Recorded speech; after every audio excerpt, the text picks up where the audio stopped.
नमस्कार, जय श्री राम दोस्तों।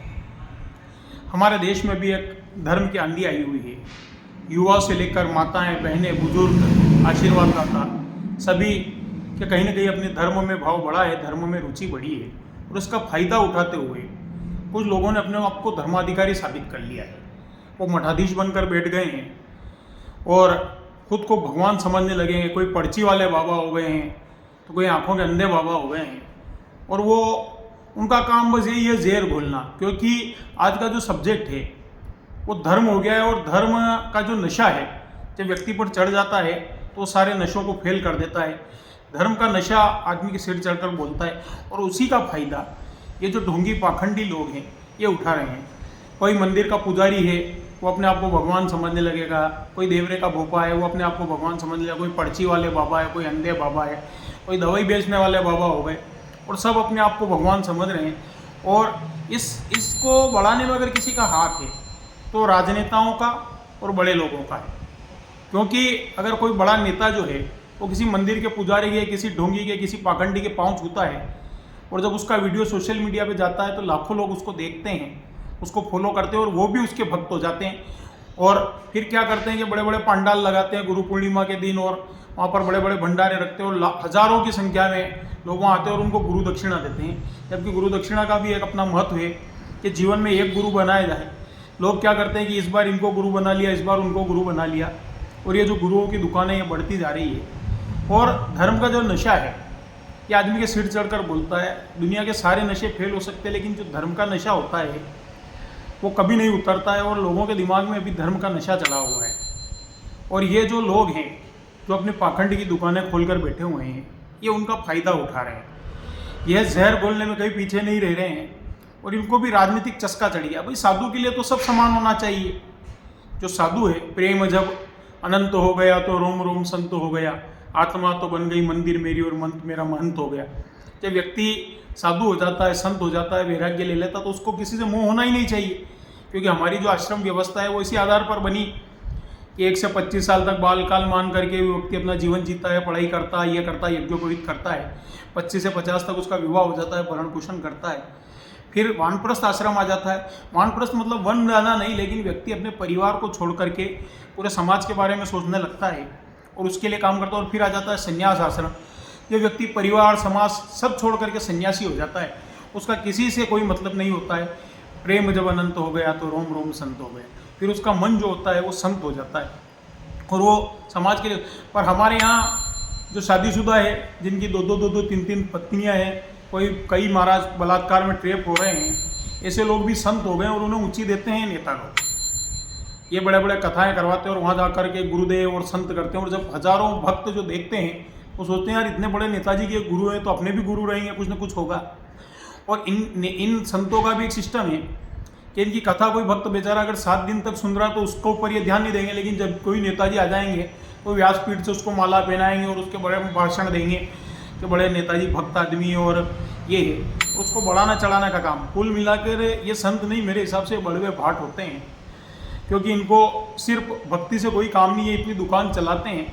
और जैसे कोई नेता जाएगा, कोई उद्योगपति जाएगा तो उससे अपने आश्रम के लिए गौशाला के नाम से लाखों रुपए का चंदा मांगते हैं। और नेता लोग भी चुनकर जाते हैं जनता के वोट से, लेकिन उनको पैसा देना आश्रमों में, मंदिरों में और उसका उपयोग करना है। तो ऐसे लोगों के बहकावे में नहीं आते हुए हम युवा लोग हैं, हम पढ़े लिखे लोग हैं। हाँ, संतों का सम्मान किया जाए जो वास्तविकता में संत है, जिन्होंने संत का जीवन जिया है। मैं खुद मुरारी बापू का बहुत बड़ा भक्त हूँ। मैं बाबा नीम करोली जी महाराज को बहुत मानता हूँ और मैं चारों शंकराचार्य, क्योंकि ये शंकर के अंश है।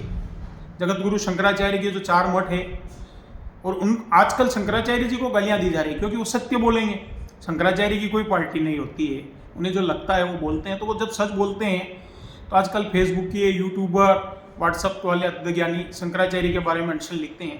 लेकिन कहीं ना कहीं वो इस धर्म को चलाने वाले लोग हैं। अभी स्वयं को जगत गुरु भी बहुत सारे बन गए हैं। एक वो आंधा महाराज है, रामभद्राचार्य जी महाराज, बस उसको तो जब भी मैं देखता हूँ मुझे ऐसा लगता है इसको संत बना दिया किसने।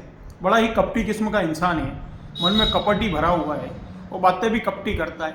जबकि संत को तो सिर्फ प्रेम की बातें करना चाहिए। संत कौन थे हम देखते आए हैं, द्रोणाचार्य, महर्षि विशिष्ट, महर्षि अत्रि, महर्षि गौतम, ऐसे संत जिन्होंने कभी जहर नहीं बोला। संत का काम समाज को शिक्षा और दीक्षा देना होता है।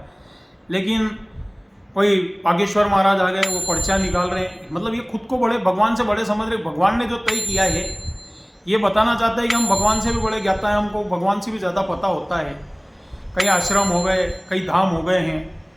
और एक वो थोड़े दिन पहले आए थे व्यापारी लाला रामदेव, उनका तो कुल काम ही दुकानदारी हो गई है। हर सड़ी चीज़ को वो पतंजलि का ब्रांड लगा करके और बाबा के नाम से बेच रहे हैं। उनकी मार्केट वैल्यू अब कम हुई है और दिन भर ब्राह्मणों को कोसते रहते हैं। उनका काम ही ब्राह्मणों को कोसना हो गया है। तो ये कोई संत वंत नहीं है, साले दुकानदार है। और अपन देख ही रहे हैं, आधे दूधे तो जेल चले जाते हैं।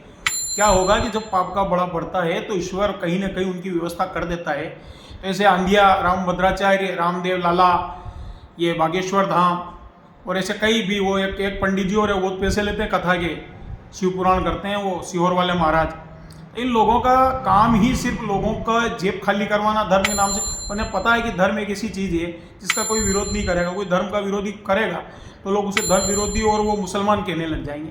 लेकिन सच कहने में कोई धर्म विरोधी नहीं होता है, कोई मुसलमान नहीं होता है। और ऐसे लोगों को बढ़ा करके हम जहर घोलने की बजाय खुद अध्यात्म करें, क्योंकि प्रभु श्री राम मेरे आराध्य हैं। मैंने राम को देखा है, मैंने राम को पढ़ा है, मैंने राम को समझा है और राम को माना है। मेरे राम जो हैं उन्होंने हर निचले तबके का, उन्होंने किसी से नफरत नहीं की, किसी से भेदभाव नहीं किया। निषाद राजभू, केवट, शबरी, वानर, भालू, ऐसे लोग उनके पास गए और उनके साथ भी सामाजिक जीवन उन्होंने जिया और उनको पूरा सम्मान दिया। और गुरु विशिष्ट को तक बताया कि गुरुदेव ये निषाद राजभू है और ये मेरे मित्र है, क्योंकि विशिष्ट के मन में ये भावना थी कि ये भीलों का भील है और इससे मैं क्या नमस्कार स्वीकार करूं। तो राम ने उनको भी ये दिया। कहीं कहीं कृष्ण ने भी एक संदेश दिया, उन्होंने भी मेवा दुर्योधन त्यागे विदुरगढ़ साग खाई, सबसे बड़ी प्रेम सगाई। तो ये ऐसे लोग हैं जिन्होंने हमेशा सत्य का साथ दिया। तो हम हमारे ईश्वर को माने, हमारे धर्म को माने, लेकिन इन पाखंडियों के बहकाव में नहीं आए, क्योंकि ये पाखंडी जो है ये धर्म के नाम पर सिर्फ अपनी दुकान चला रहे हैं और हमें उनकी दुकान का सामान नहीं बनना है। हम अपने ईश्वर में आस्था रखें, पूरे मन से रखें और हमारे ईश्वर के ऊपर भरोसा रखें, क्योंकि ईश्वर जो करता है वो सब सही करता है। किसी भोपे, पुजारी, पाखंडी, संत से कुछ नहीं होने वाला है। जो ईश्वर ने तय कर रखा वो होगा, क्योंकि राम तो खुद ईश्वर थे, लेकिन उनके तय था कि उन्हें राज्य से उससे पहले ही वनवास जाना है। कृष्ण खुद भगवान थे, लेकिन उन्होंने जेल में पैदा होना और उनका लालन पालन 14 साल तक कहीं होना, तो ये सारी चीज़ें ईश्वर की व्यवस्था की हुई है। ईश्वर से बड़ा कोई नहीं हो सकता। हम ईश्वर में आस्था रखें। जय श्री राम, जय हिंद, जय भारत।